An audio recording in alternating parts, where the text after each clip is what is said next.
BPSC previous years question analysis की series में आज हम लेकर आए हैं 38वीं बीपीएससी पीटी एग्जामिनेशन 1992 में सामान्य विज्ञान से पूछे गए प्रश्न। तो चलिए हम शुरू करते हैं आज का वीडियो।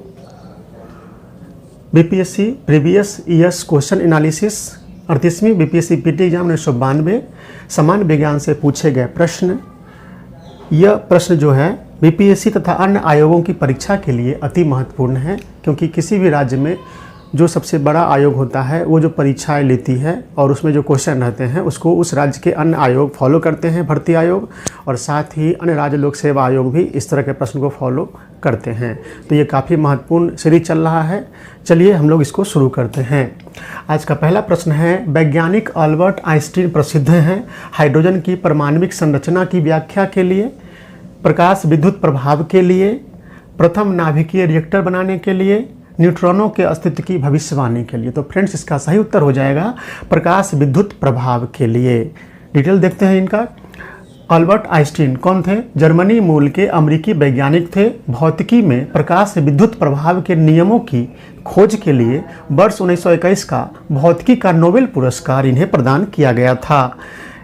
E बराबर mc स्क्वायर इन्होंने दिया है। E बराबर mc स्क्वायर फार्मूला इन्होंने दिया है। ये क्या है? तो ऊर्जा व द्रव्य में संबंध बताने वाला समीकरण है।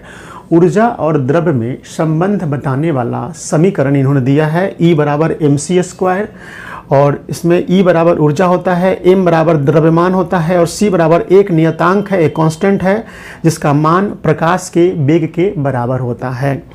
इसके अलावा इन्होंने सापेक्षिकता का सिद्धांत भी दिया है, थ्योरी ऑफ रिलेटिविटी। इस तरह से अल्बर्ट आइंस्टीन प्रकाश विद्युत प्रभाव के लिए जाने जाते हैं, इसलिए इसका उत्तर हो जाएगा प्रकाश विद्युत प्रभाव। प्रकाश विद्युत प्रभाव के लिए ये जाने जाते हैं। नेक्स्ट प्रश्न हम लोग देखते हैं।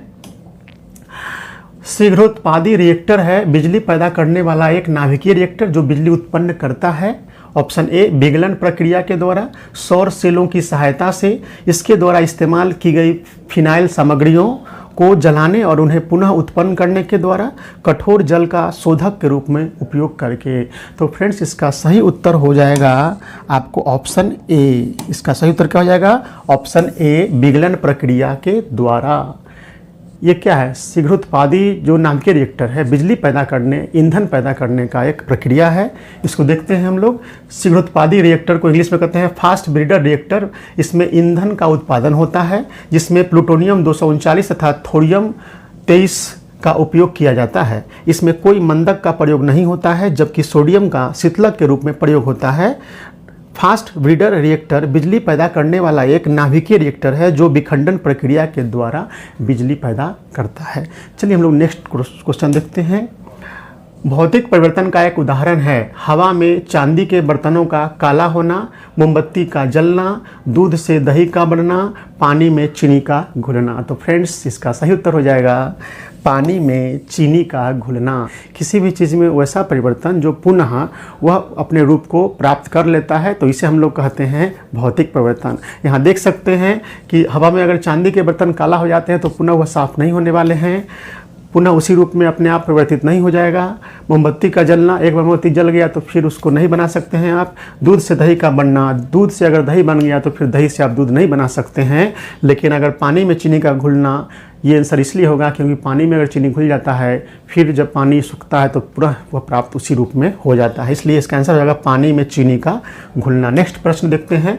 निकोलस कोपरनिकस प्रसिद्ध हैं दूरबीन के आविष्कार के लिए, यह बताने के लिए कि ग्रह सूर्य के चारों ओर चक्कर लगाते हैं न कि पृथ्वी के, कैलकुलस की खोज के लिए, मानव शरीर की शल्य क्रिया का अध्ययन करने के लिए। तो फ्रेंड्स इसका सही उत्तर हो जाएगा बी, यह बताने के लिए कि ग्रह सूर्य के चारों ओर चक्कर लगाते हैं न कि पृथ्वी के। फ्रेंड्स जब हमारा मानव सभ्यता उदय हो रहा था उस समय ब्रह्मांड के बारे में जानकारी ज़्यादा नहीं थी। उस समय के लोग सिर्फ यही जानते थे कि वो सूर्य को देखते थे और पृथ्वी को देखते थे, और उनके नॉलेज में यह था कि पृथ्वी का चक्कर लगा रहा है सूर्य और अन्य ग्रह, इस सिद्धांत को कहते हैं जियोसेंट्रिक थ्योरी। यानी शुरू में जब नॉलेज नहीं था, दूरबीन का आविष्कार नहीं था, तो इतने शोध नहीं हो पा रहे थे, तो लोगों को यही समझदारी थी कि यही ब्रह्मांड है, यानी सूर्य और पृथ्वी में ही ब्रह्मांड पूरा है और पृथ्वी का चक्कर लगा रहा है सूर्य और अन्य ग्रह। लेकिन बाद में चलकर कोपरनिकस ने इस सिद्धांत का खंडन किया और उन्होंने जो नया सिद्धांत दिया उसे बोलते हैं हेलियोसेंट्रिक सिद्धांत, यानी सूर्य केंद्रीय सिद्धांत, जिसमें उन्होंने बताया कि पृथ्वी का चक्कर सूर्य और अन्य ग्रह नहीं लगाता है, बल्कि सूर्य का चक्कर पृथ्वी सहित अन्य ग्रह लगाते हैं। यानी ब्रह्मांड के केंद्र में पृथ्वी न होकर सूर्य है। इसे बोला गया हेलियोसेंट्रिक थ्योरी, यानी सूर्य केंद्रीय सिद्धांत। इसलिए पहली बार कोपरनिकस ने ही बताया था कि ग्रह सूर्य के चारों ओर चक्कर लगाते हैं, न कि पृथ्वी के। समझ गए बात? यानी पहले लोग यही जानते थे कि पृथ्वी का चक्कर लगा रहा है सूर्य और अन्य ग्रह, यानी कि ब्रह्मांड के केंद्र में पृथ्वी है। लेकिन यह बात गलत साबित हो गई जब कोपरनिकस ने बता दिया कि नहीं, सूर्य केंद्र में है और पृथ्वी सहित अन्य ग्रह सूर्य का चक्कर लगा रहे हैं। डिटेल देखिए इसका। क्लॉडियस टोलेमी, सबसे पहले जब ये विचारधारा थी तो मिस्र यूनानी परंपरा के प्रख्यात खगोल शास्त्री क्लॉडियस टोलेमी 140 ईस्वी में बताया था उन्होंने कि जियोसेंट्रिक थ्योरी, उन्होंने जो सिद्धांत दिया था टोलेमी, उसको बोलते हैं जियोसेंट्रिक थ्योरी। यानी पृथ्वी ब्रह्मांड के केंद्र में है। नाम से पकड़िए, जियोसेंट्रिक, यानी केंद्र में कौन है? पृथ्वी है। तो जियोसेंट्रिक थ्योरी में कहा गया पृथ्वी ब्रह्मांड के केंद्र में है एवं सूर्य और अन्य ग्रह इसकी परिक्रमा लगाते हैं। और इसका खंडन किया, इतना साल तक यही सिद्धांत चल रहा था। बाद में कोपरनिकस ने पहली बार 1543 ईस्वी में बताया हेलियोसेंट्रिक थ्योरी। उन्होंने जो बताया उस सिद्धांत को बोलते हैं हेलियोसेंट्रिक थ्योरी, जिसमें उन्होंने बताया कि पृथ्वी नहीं बल्कि सूर्य ब्रह्मांड के केंद्र में है और ग्रह सूर्य के चारों ओर चक्कर लगाते हैं, न कि पृथ्वी के। और इसी सिद्धांत के बाद भूगोल के अध्ययन में काफ़ी बदलाव आया और ब्रह्मांड के खोज में नित्य नए आविष्कार होते चले गए और आज भी ब्रह्मांड के रहस्य को जानने का वैज्ञानिक प्रयास कर रहे हैं। तो चलते हैं, हम लोग जान गए यहाँ पे कि जियोसेंट्रिक थ्योरी में क्या है, सेंटर में यानी केंद्र में पृथ्वी है और सूर्य और अन्य ग्रह चक्कर लगाते हैं पृथ्वी का, जो ये गलत साबित हुआ। और नया सिद्धांत आया हेलियोसेंट्रिक थ्योरी, जिसको दिया है कोपरनिकस ने। और इस तरह से कोपरनिकस ने बताया कि नहीं, पृथ्वी केंद्र में नहीं है बल्कि सूर्य केंद्र में है। नेक्स्ट प्रश्न देखते हैं हम लोग। पृथ्वी तक पहुंचने के लिए सूर्य से चला प्रकाश समय लेता है लगभग कितना का? 8 सेकंड का, 1 मिनट का, 8 मिनट का, 24 मिनट का। तो फ्रेंड्स इसका सही उत्तर हो जाएगा 8 मिनट। 8 मिनट 16.6 सेकंड लगाता है कोई भी प्रकाश वो सूर्य से जो चलती है पृथ्वी तक, तो आने में उसको लगता है 8 मिनट 16.6 सेकंड। कहीं कहीं देखेंगे 8 मिनट 3 सेकंड।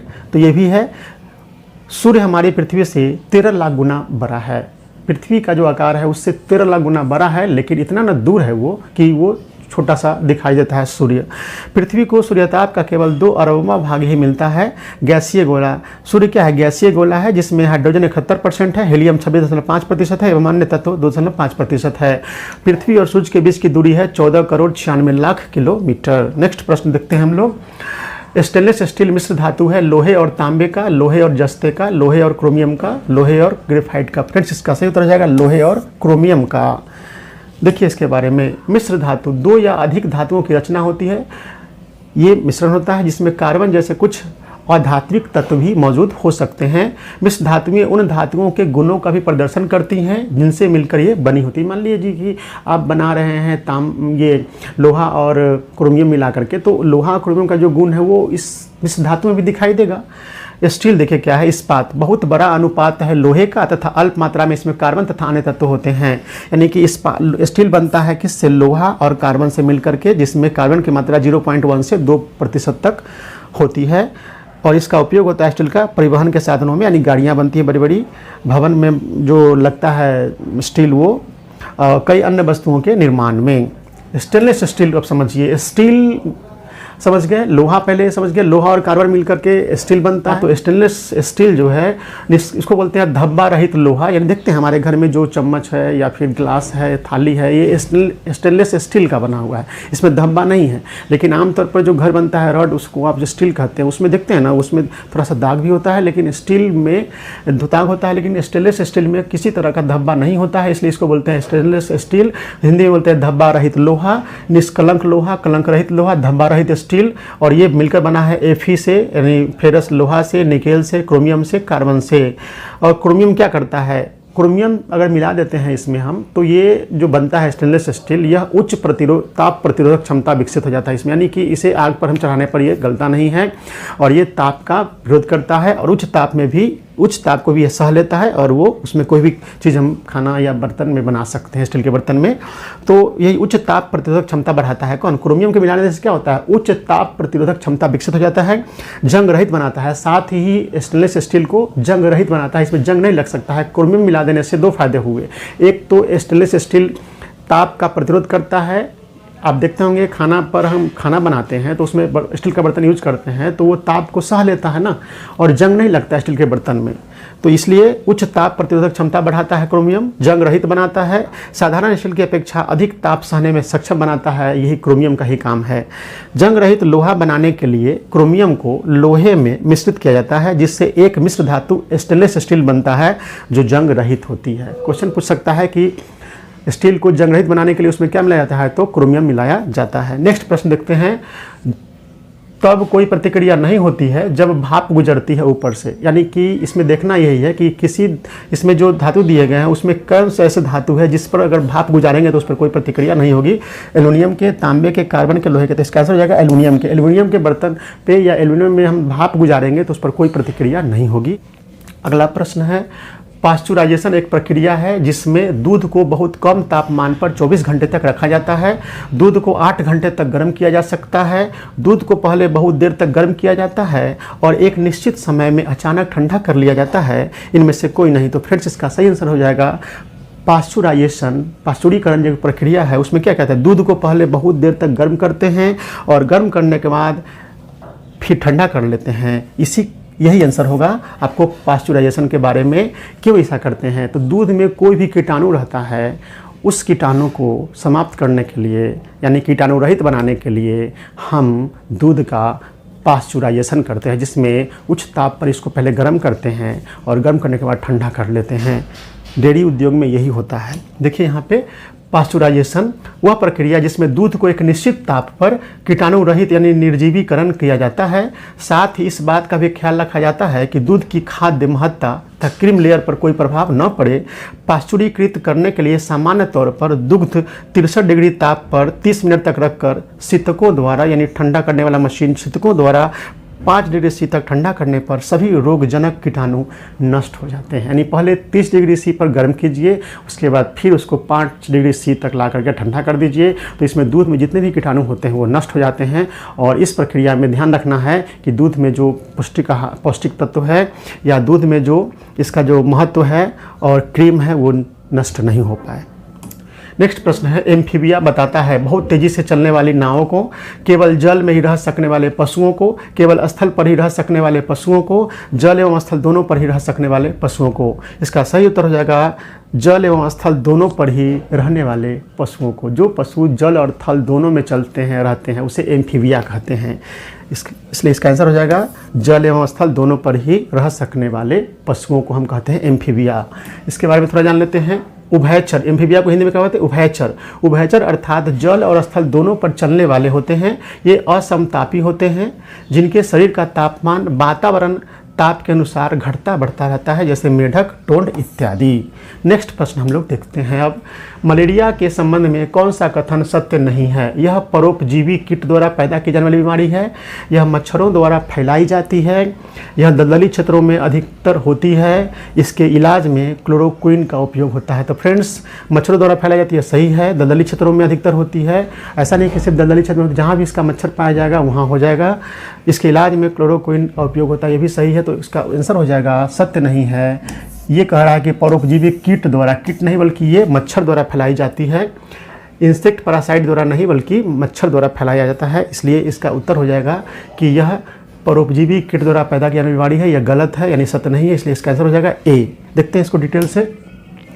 जनक कौन है, यानी मलेरिया रोग का जनक कौन है, कैसे होता है? तो प्लाज्मोडियम नामक एक कोशिकीय प्रोटोजोआ से यह फैलता है और इसका वाहक, मतलब ये जो प्रोटोजोआ होता है इसका वाहक कौन होता है? तो मादा एनाफिलीज मच्छर होता है। मलेरिया मादा एनाफिलीज मच्छर के माध्यम से प्लाज्मोडियम नामक एक कोशिकीय प्रोटोजोआ मलेरिया फैलाता है।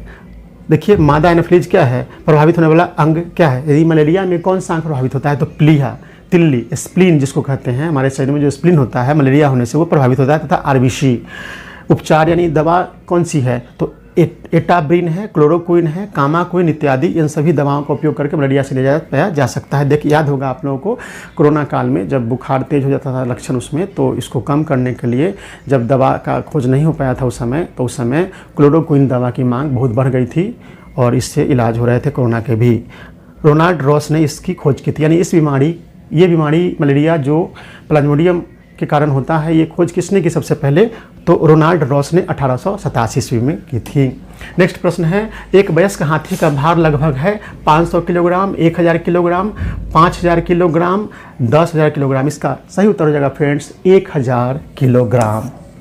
नेक्स्ट प्रश्न है आपको, वैज्ञानिक इवान पावालोव किस क्षेत्र में अपने कार्यों के लिए जाने जाते हैं, भौतिकी में, गणित में, रसायन शास्त्र में, प्रायोगिक मनोविज्ञान में। तो फ्रेंड्स इसका सही उत्तर हो जाएगा प्रायोगिक मनोविज्ञान में।